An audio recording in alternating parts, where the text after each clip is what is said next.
Olá, pessoal. Bom dia, boa tarde, boa noite. Essa é mais uma aula do conteúdo de História da Base Curricular do... Isso, muito bem. Sétimo ano. No sétimo ano, nós estamos finalizando a Reforma Protestante, suas características, como ela vai acontecer, seus precursores, seus líderes. Nós temos ali a Reforma Protestante, que foi idealizada por quem? Isso, por Martim Lutero, João Calvino, John Hus e Henrique VIII. Quando dessas reformas, percebeu-se que a Igreja Católica, que via passando por críticas, passando por uma crise institucional, as regras, os dogmas da Igreja estavam sendo questionados, estavam sendo desrespeitados pelo próprio clero, pelos próprios sacerdotes, e isso vai causar um dano, um prejuízo, situações de dificuldades para a Igreja Católica. Por conta disso, a Igreja Católica reage, vai utilizar a chamada contra-reforma, uma ação para tentar impedir, para tentar barrar o crescimento da religião protestante, o crescimento do número de fiéis. Dito isto, posso prosseguir? Pronto.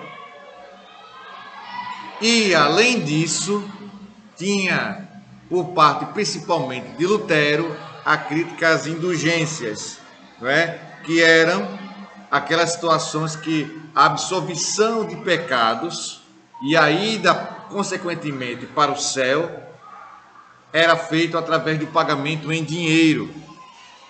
Então, isso deixava Lutero muito chateado. Daí ele vai começar a pregar mudanças dentro da própria Igreja Católica. Os príncipes da Alemanha, que foi a região que ele começou a pregar, faziam vista grossa, fechavam os olhos para as pregações de Lutero. Por quê? Porque, mais uma vez eu falo sobre isso, hein? Eles entendiam que Lutero estava criticando a igreja e eles estavam criticando a igreja e, por consequência, criticando o abuso da cobrança de dízimos, de impostos, principalmente, aliás, dos dízimos que a Igreja Católica teria direito. E aqueles fiéis, os príncipes, também teriam que pagar dízimos. Então, houve um esgotamento daquele discurso da Igreja Católica. Daí vieram esses precursores, tentando fazer com que a Igreja Católica passasse por mudanças, que a Igreja Católica olhasse para dentro dela e pudesse fazer alterações, fazer mudanças. Tá bom? Eu vou concluir a reforma só para finalizar, só um temperinho a mais, não é? Nessa situação toda, é que convido vocês para que vocês possam abrir o livro na página 122, que diz assim: as reformas protestantes do princípio do século XVI, entre outros fatores, reagiam contra o quê? 10ª questão, página 122. Reagiam contra o quê? Letra A, contra a venda de indulgências e autoridade do Papa, líder supremo da Igreja Católica. B, a valorização pela Igreja Católica das atividades mercantis, do lucro e da ascensão da burguesia. Letra C, o pensamento humanista e permitiram uma ampla revisão administrativa e doutrinária da Igreja Católica.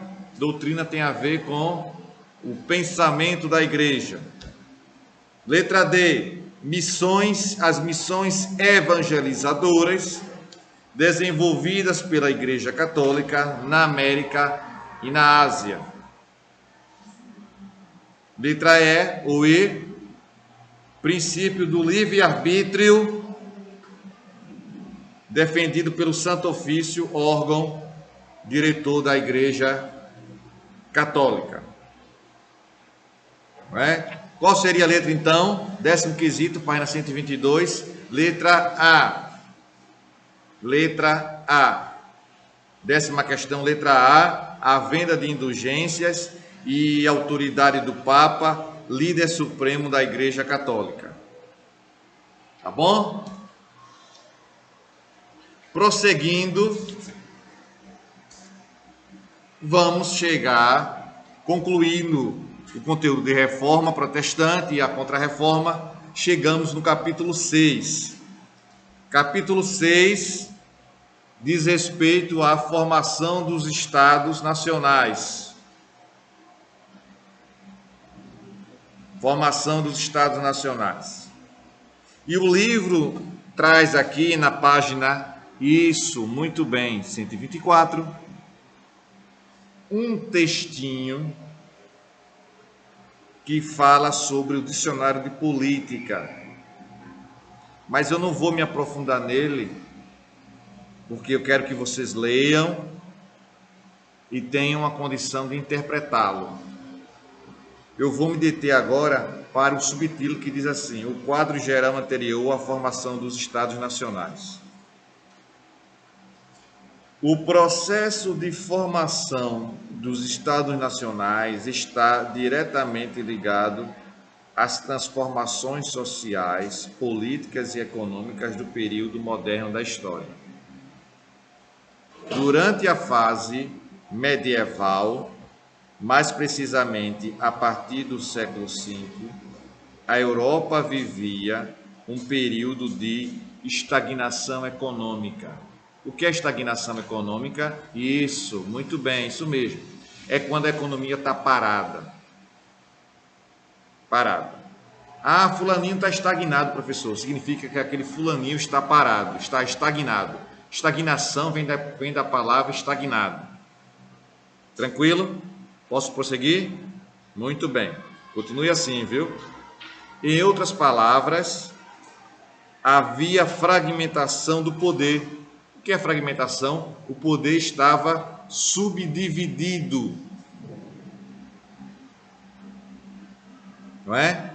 O rei perdia cada vez mais espaço e importância. Enquanto isso, a nobreza, na figura do senhor feudal, que aqui e ali ainda existia, o feudalismo não vai acabar totalmente, e dos cavaleiros, senhor feudal, na figura do senhor feudal dos cavaleiros, se fortalecia cada vez mais. Como vimos, aos poucos, o modelo feudal foi se esgotando e sendo substituído devido principalmente a dois fatores. O primeiro, o renascimento comercial. No final da Idade Média, surgem moedas, há um avanço comercial, as relações comerciais não são feitas mais através de troca, através do dinheiro, através das moedas. Isso vai dinamizar, vai trazer uma evolução para esse período.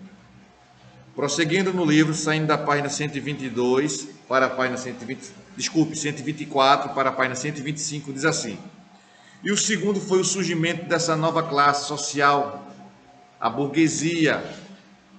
A burguesia fez com que as cidades crescessem e se urbanizassem. Assim, passou a rivalizar com a nobreza. E foi justamente essa disputa entre nobres e burgueses que levou ao surgimento dos estados nacionais. Burguesia e nobreza começaram a entrar em disputa. E aí há necessidade de organizar essa situação, por isso vai surgir o Estado. Percebo agora que essa classe social, chamada burguesia, ela começa a crescer paulatinamente. Significa o quê?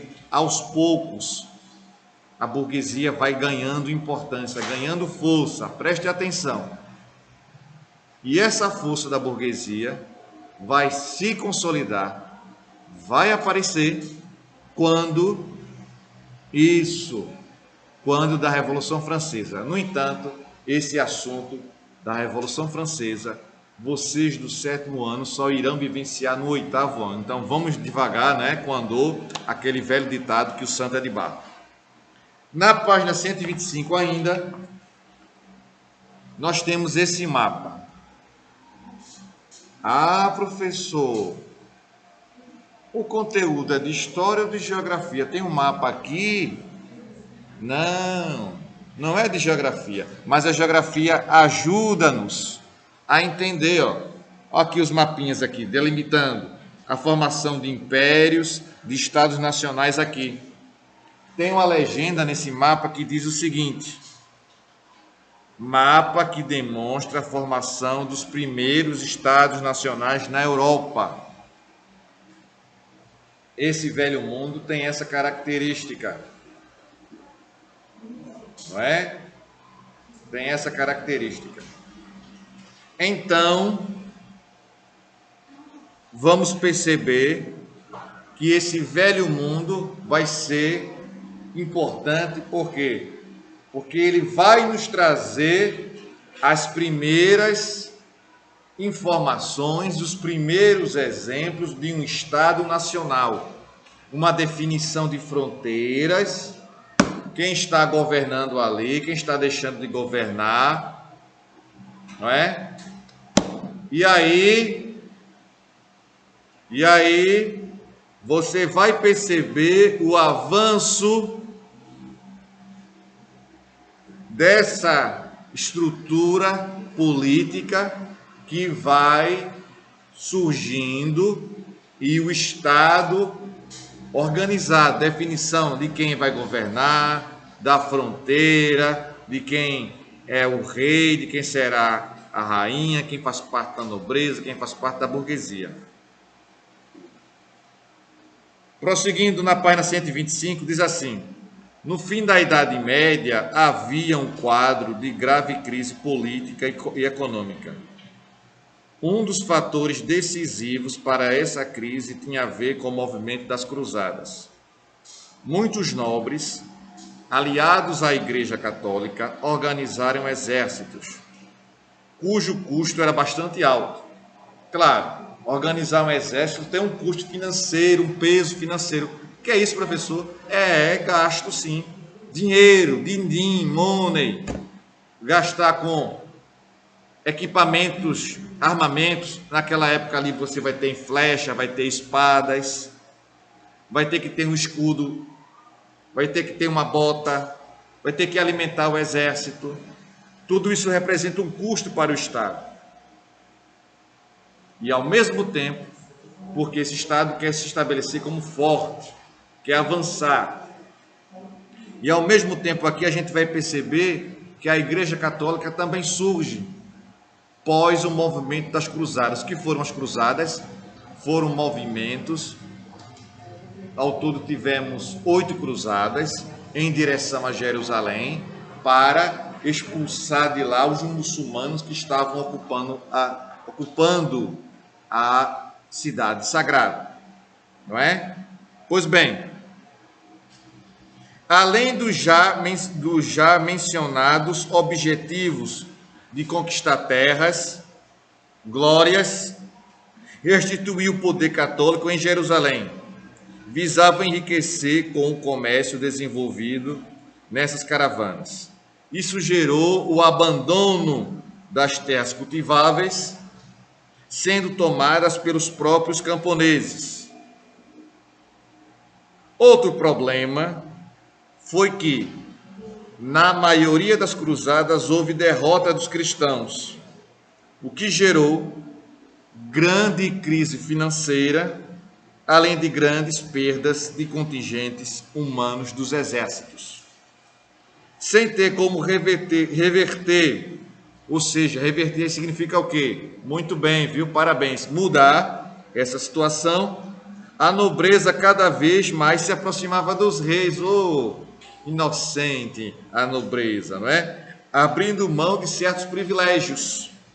Em contrapartida, os reis começavam a criar as condições para a formação de um Estado.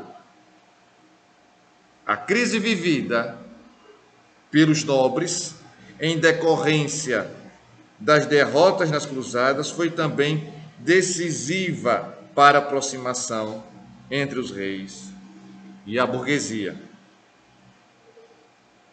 Os burgueses,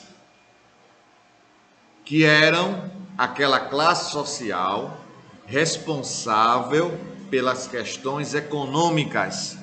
O poder econômico era dos burgueses. Percebam que a partir de agora, vez por outra, eu vou falar nessa classe social e vou dizer da sua importância e o crescimento de importância dela. Preste atenção. Os burgueses tinham no comércio sua principal atividade. Saindo da página 125, indo para a página 126, encontravam grandes dificuldades econômicas no modelo político descentralizado. Aí vem a pergunta: professor, o que significa descentralizado? Significa que o poder não está mais concentrado em uma pessoa, tem várias pessoas administrando. E, prosseguindo aqui no livro, autônomo dos feudos. O que é autônomo? É quando você tem o poder de decisão, fazer o que você quiser, ganhou autonomia. Várias taxas eram pagas pela passagem em cada feudo. Passou em um feudo, pagava uma taxa. Feudo, professor? O que são feudos? Isso, pequenos lotes de terras. Expliquei isso. Pois sim, tenho certeza. Cada feudo, prosseguindo aqui, página 126. Além de não haver uma uniformidade nesses impostos, muito menos leis, com a unificação territorial, eles seriam obrigados a pagar impostos apenas aos reis. Nesse quadro, a situação mais tranquila era do próprio rei. Por um lado, cobrava impostos do comércio desenvolvido pela burguesia. Por outro lado, mantinha sob controle uma nobreza em crise. Essas condições foram decisivas para a formação dos estados nacionais. Ainda na página 126, aparece aqui a representação de uma batalha, e aqui a gente percebe também a apresentação dos feudos ainda. Por quê? Porque cada feudo, já no período final da Idade Média, tinha seu exército, viu? E as suas próprias leis. E os castelos foram construídos também para a proteção dos reis. Se naquele período tinha assim uma preocupação muito grande com segurança, com invasões de povos estrangeiros, de exércitos estrangeiros, exércitos adversários. Ainda na página 126, aparece aqui para a gente um subtítulo dizendo o seguinte: conceitos de Estado e Nação.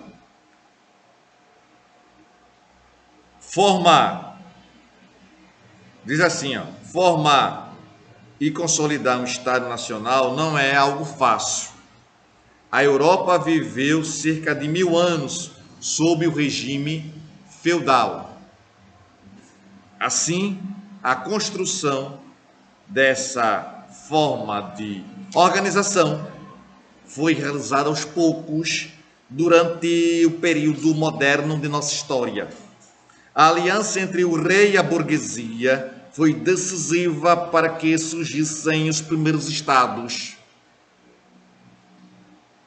Sem dúvida, o primeiro se formou o Estado e depois surgiu a ideia de nação. O povo demorou a entender que era o Estado e adquirir o sentimento de nação, porque o último contato da população com o Estado tinha sido no período do Império Romano, quando a centralização política passou das mãos do rei. O povo começou a entender que deveria obedecer a ele, porque o rei era o representante máximo do Estado. A noção de criação desse Estado passa pela consolidação do poder do rei através do regime absolutista que a gente vai ver com a marcha dos nossos conteúdos, dos acontecimentos históricos que iremos estudar. Você precisa ter em mente isso. Prosseguindo aqui para finalizar, 126. Mesmo assim, entender os conceitos de nação, Estado, era bastante difícil, principalmente para os habitantes europeus desse período. A autonomia dos feudos deu lugar à centralização de reinos que seriam formados com as junções de territórios, dando origem a muitas disputas.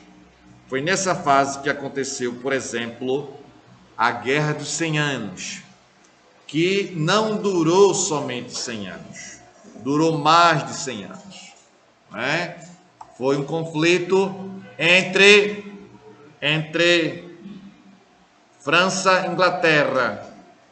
Tá bom? Bem, pessoal, eu espero que vocês tenham entendido. Qualquer dúvida, eu vou estar ali no aplicativo disposto a lhe ajudar, pronto para lhe ajudar, não é? Convido vocês para fazer a atividade da página 138, tarefinha da página 138, tá bom? Somente essa página, somente essa, por enquanto somente essa página. Esse conteúdo vai ser bem aprofundado, detalhado nas próximas aulas, tá bom? Um forte abraço para vocês, se cuidem, façam distanciamento social, uso das máscaras, tá bom? Tchau, pessoal, e até a próxima.